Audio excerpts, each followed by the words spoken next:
Bonjour à toutes et tous, j'espère que vous allez bien. Je m'appelle Parveen et j'habite en Inde. Je vais avoir 7 chaînes au total sur YouTube pour 7 langues.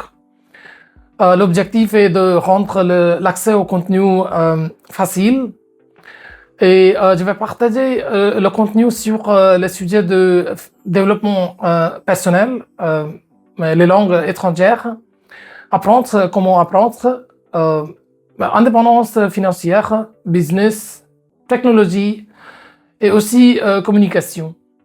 De temps en temps, je vais partager aussi des résumés des livres que je lis souvent. Voilà, certaines de ces langues sont des langues locales de mon pays et d'autres, je les ai apprises en autodidacte sur une période de dernière 25 ans. Au début de l'année, j'ai publié une vidéo dans laquelle je parle en 8 langues. Je vous invite à la regarder. J'ai appris l'allemand, le français, l'espagnol et le portugais par moi-même et jamais j'ai visité quelques pays où ces langues sont parlées. Mais il y avait une époque où je ne parlais pas même anglais bien. Et c'était à ce moment-là que ma transformation a commencé il y a 25 ans. Plusieurs gens m'ont demandé comment j'ai appris tellement de langues voilà, par simple curiosité, sinon par admiration. Et ils me demandent aussi comment cette transformation était possible. Je l'ai expliqué plusieurs fois individuellement. Mais maintenant, je vais créer une vidéo chaque langue pour expliquer cela, pour que mon public puisse accéder à cette histoire dans sa propre langue. Avant de parler de mon parcours de transformation, quelques mots sur mes origines. Je viens d'un petit village d'Haryana, un état du nord de l'Inde. Ma famille, voilà, mes parents sont agriculteurs et il n'y avait pas de formation dans la famille. Pendant mon adolescence, j'ai été un bon élève, mais surtout dans un environnement limité, voilà, et puisque je n'ai pas visité des écoles prestigieuses en Inde. La vraie transformation a commencé il y a exactement 25 ans, comme j'ai déjà dit, et en novembre voilà, de 2000 plus précisément, pendant mes études d'ingénierie, c'était le premier semestre. Je me suis rendu compte que je ne peux pas parler même 2 phrases d'affilée correctement en anglais, alors que les autres étudiants le pouvaient faire facilement. Alors, j'ai pris la décision que je vais apprendre anglais, voilà. Et c'était un effort assez intense et avec beaucoup de passion. Toujours, j'avais un dictionnaire de poche sur moi et avec des feuilles de taille A4 avec beaucoup de vocabulaire. Il y a des anecdotes amusantes aussi à ce sujet et je vais raconter plus tard. En deuxième année, j'ai eu une chambre individuelle et tous les murs du sol à plafond étaient couverts de ces feuilles. Et j'ai voulu m'entourer du vocabulaire en permanence. J'ai voulu apprendre tellement que possible et aussi tôt que possible. Je lisais beaucoup et de cette façon, on apprenait beaucoup aussi en même temps. Au bout de 2 ans, on a commencé à m'appeler comme un dictionnaire ambulant. J'ai toujours gardé des commentaires de mes camarades dans un journal. Et voilà. La meilleure décision que j'ai faite, que j'ai appris les mots en base de phonétique britannique, c'est-à-dire voilà, la prononciation d'un pays d'origine de la langue. Et c'est l'essentiel à mon avis. Et de cette façon, mon accent est devenu un accent indien internationalisé. Voilà. Et à la fin de mes études, j'avais ainsi 2 atouts majeurs. C'était un vocabulaire énorme et aussi une prononciation internationale. C'était pas parfait, mais c'était une base solide pour moi et allait être vraiment importante pour mon apprentissage des langues étrangères. Alors, pendant mon premier job, j'ai appris l'importance des langues étrangères. À cette époque-là, cela apportait aussi du prestige professionnel et voilà, puisque anglais n'était pas aussi global comme aujourd'hui.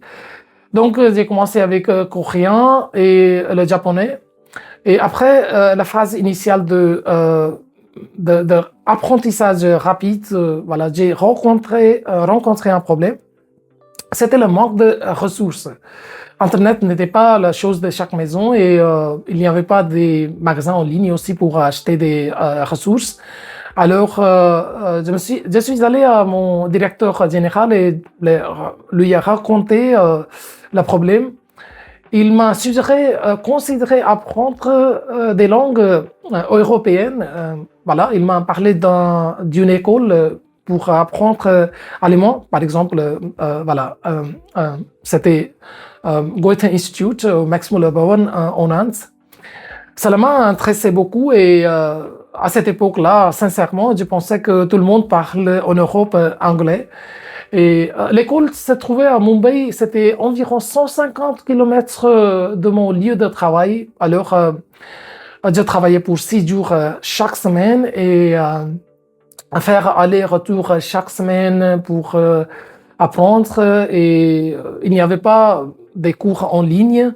Alors, c'était difficile pour moi et surtout, je n'ai pas voulu en fait dépenser l'argent aussi. Je voulais épargner de l'argent.